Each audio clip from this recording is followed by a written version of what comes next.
Who's in control of your future and finances? In reality, we're all in incapacity away from losing control of our future and finances. If you were to be in an accident or have something that causes you to lose your mental faculties, you're incapacitated. If you have no plan in place to address that very real possibility, then the state where you reside in is going to write a plan for you. The state's plan is to name someone to make those decisions for you. That person will probably be an employee of the state and someone who really won't know you or your family's wishes. This is sometimes called living probate. A probate court judge would decide for you who's going to make those financial decisions.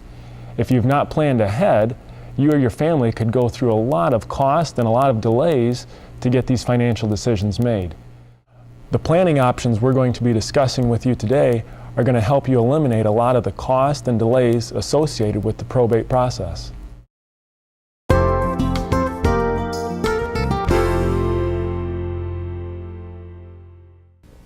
Many people would prefer to make financial decisions in a more comfortable environment. So if there were a financial incapacity, a wise steward would have what we call a durable power of attorney. In a durable power of attorney, people can name in advance who they want to make their financial decisions for them when they can't. Often people will name their spouse first and then other family members or friends in a set order. Then they would be able to step in on your behalf. They would be able to pay bills for you and manage your finances, do essentially everything that you have the power to do for yourself. Usually, this is a simple 2- or 3-page document that gives them whatever powers they need to make important financial decisions for you.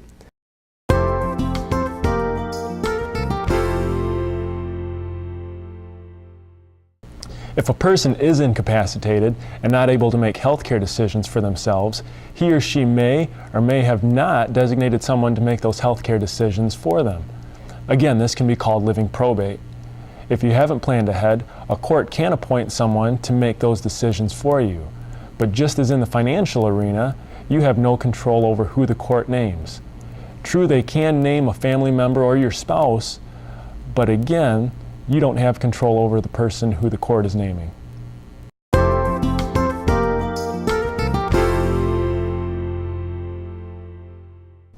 A healthcare power of attorney can eliminate the public court process of selecting someone to make healthcare decisions for you. Very similar to a financial durable power of attorney, the healthcare power of attorney gives a spouse, family, or friend the power as your agent to make healthcare decisions for you. You get to select who makes decisions for you and in what order those persons are allowed to act. No court is involved and your privacy is preserved.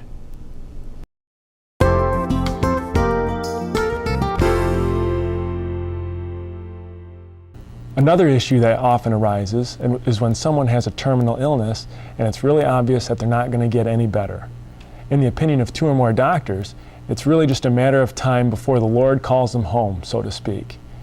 In that situation, hopefully the family will agree what should be done.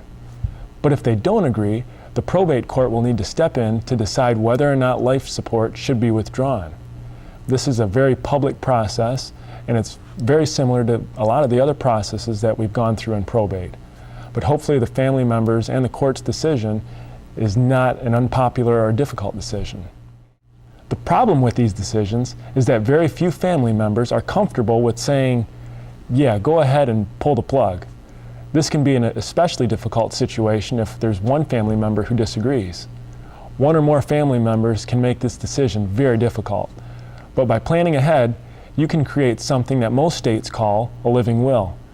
In this document, you let your family and your doctors know in advance what your wishes are concerning life support. This takes the pressure off your family members so they don't have to make this decision for you. In this document, you let your family and doctors know in advance what your wishes are for life support. This takes the pressure off your family members so that they don't have to make these decisions, because they know already what you want. Once you complete one of these legal documents, you should discuss the implications with your doctor and make sure it's part of your medical record. If it's part of your medical record, you could be traveling somewhere and the information would be readily accessible if needed. In summary, it is common for the situation to arise during your lifetime where decisions need to be made for you because you can't make them for yourself. A durable power of attorney, a healthcare power of attorney, and a living will allow you to take care of these situations in advance.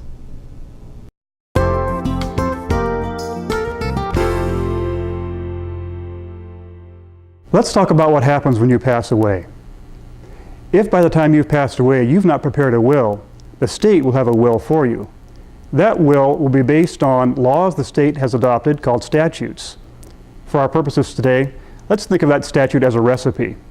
Now, the recipe the state has may be one that you'd be very unhappy with. If, however, you've created a will, you have the option of having your own recipe. And that recipe is one which can be exactly as you want it to be. You, not the state, will decide who gets your assets. Another important reason for many people to have a will is to plan in advance who will take care of their children. This involves two issues. The first is who will take care of your children physically. This person is called a guardian. Your will can name a guardian, and that can be whoever you wish to be. If you don't have a will, the court will have to appoint a guardian, and again, that may not be who you would want it to be. Another issue that often arises is the need to have someone take care of your children's money that you leave for them. This is done by appointing someone called the trustee of a children's trust. One of the realities of a will is that it must be administered by a probate court. Without a probate court being involved, a will has no effect. In the probate process, a judge will look at your will and determine, is this the person's last will? It may be that during your lifetime you've created more than one will, and it's the last will that governs. So the judge must decide which one is the actual last will. That process is called probate.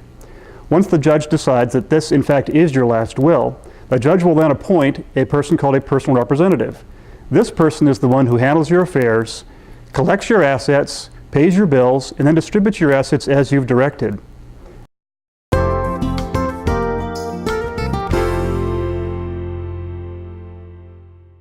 There are ways of getting your assets onto the next generation without going through probate. These are various agreements or contracts that bypass probate by operation of law. If it's in the contract, it's pretty much black and white as to where the asset goes. One of these contracts is joint tenancy with right of survivorship. With joint tenants with right of survivorship, you have two or more owners for an asset, and if something happens to one of the owners, the property belongs to the survivor by operation of law. There is no probate involved in this transaction. In many situations, joint tenancy can work pretty well between a husband and wife, but sometimes it's not the best plan. Joint tenancy can cause a person to procrastinate planning. One of the spouses will eventually die. The survivor will then be faced with, how do I convey this asset to my children? They may put another child's name on with theirs to be sure that when they die, then that asset will belong to that child. They have to realize they were relinquishing control of a portion of this asset in such a way that if something happened to that child, there's no actual firewall between you and that child. So if the child were to go through a divorce, or if they were to become incapacitated, if they were to be sued by another individual, then your asset would become part of their financial picture. Through joint tenancy, a person could potentially lose control of an asset.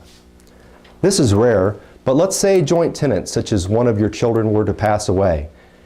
Depending on the structure of their estate plan, you could be a partial owner with their surviving spouse, which may or may not be the kind of relationship that you would have intended. You have to be careful with joint tenancy. Some people refer to joint tenants as a poor man's will. It is inexpensive to initiate and can be simple to convey property. However, there are some risks associated with it. Another contract we should think about is life insurance. Life insurance is a contract entered into through a life insurance company. They issue a policy with a stated beneficiary that you've selected, and when you die, this money would flow to that beneficiary free of probate. The beneficiary shows proof of identity and a death certificate, and the death benefit is paid to the beneficiary. There are other contracts, such as retirement plans, a 403b, 401k, an IRA. These agreements are similar to life insurance, and that money can flow to a beneficiary free of probate. Essentially, these are some of the more popular contracts that are used, and it's important to understand that a will is more like a safety net that sits underneath many of these contracts that are done. Much care should be observed when integrating an estate plan with joint tenancy, insurance, and retirement plans. By joint tenancy, you could be designating a piece of property to one person. Under a life insurance policy, you could be designating another beneficiary. And under your will, you might instruct that all my assets go equally to all my children. In this situation, regardless of what your will says, the contract controls who gets the asset. A person that believes a will has the final say over where all their assets go may be sadly mistaken. These contracts can sometimes cause your assets to go places you did not intend.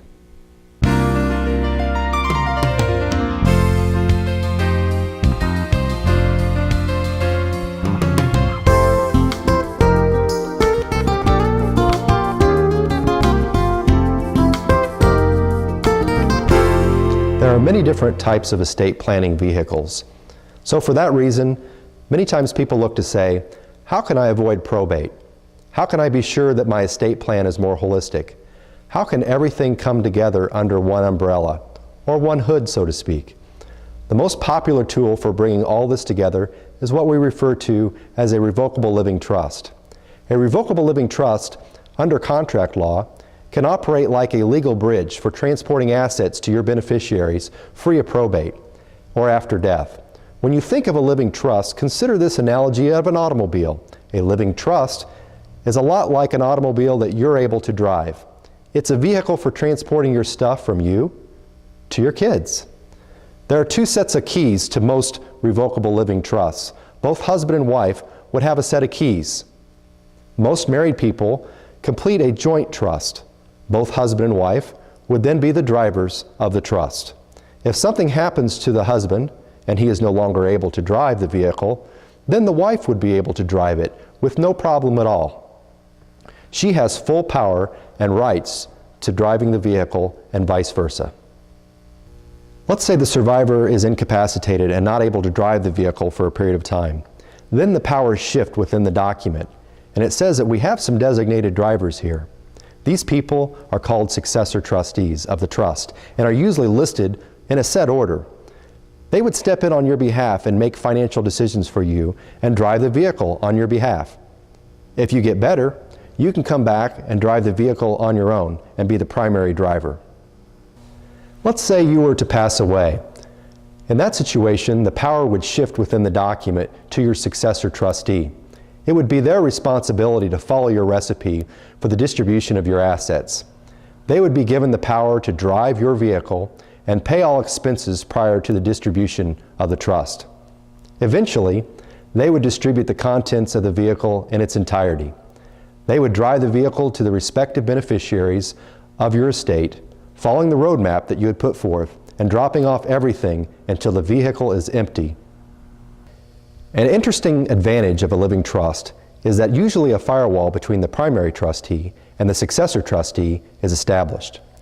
So that if something happened to a person who is designated as your successor trustee, it would not fall back on you as the primary trustee. Another consideration for anyone that does a living trust is making sure that everything is in the trust. The trust usually bears the names such as John and Sarah Doe, trustees under trust dated. And the date is the date you signed your document. This name titling an asset has to be on everything that you own: your house, other real estate, savings and investments. Anything that is titled or deeded will have to have a name change on that item. When an asset is in your living trust, then it is governed by the trust through the various terms of the trust. If it's not in the trust name, then it's not governed by the trust. Let's say an individual puts a bank account just in his or her own name, not using the trust name, and they pass away. Now, how do we make sure that it becomes part of the plan? The living trust that is properly drafted still has a will. We call it a pour-over will. It serves as a safety net that would actually capture any asset positioned anywhere outside of the trust and puts it into the trust name. Essentially, the pour-over will says, put any asset outside of my trust into my trust or into my estate planning vehicle. If this happens, a probate court proceeding will be needed in order to place the asset into the trust where it belongs. The will cannot transfer assets into your trust without probate, but at least you have the confidence of knowing such assets are going to go exactly where you designated them to go. When a person has a revocable living trust, they typically also have a pour over will and a new deed to however many pieces of real estate that they own. The plan also typically includes a durable power of attorney for finances, a healthcare power of attorney, and a living will for both husband and wife. A person can do an estate plan without doing a living trust. Most successful estate plans incorporate all these documents that we've talked about in one complete plan.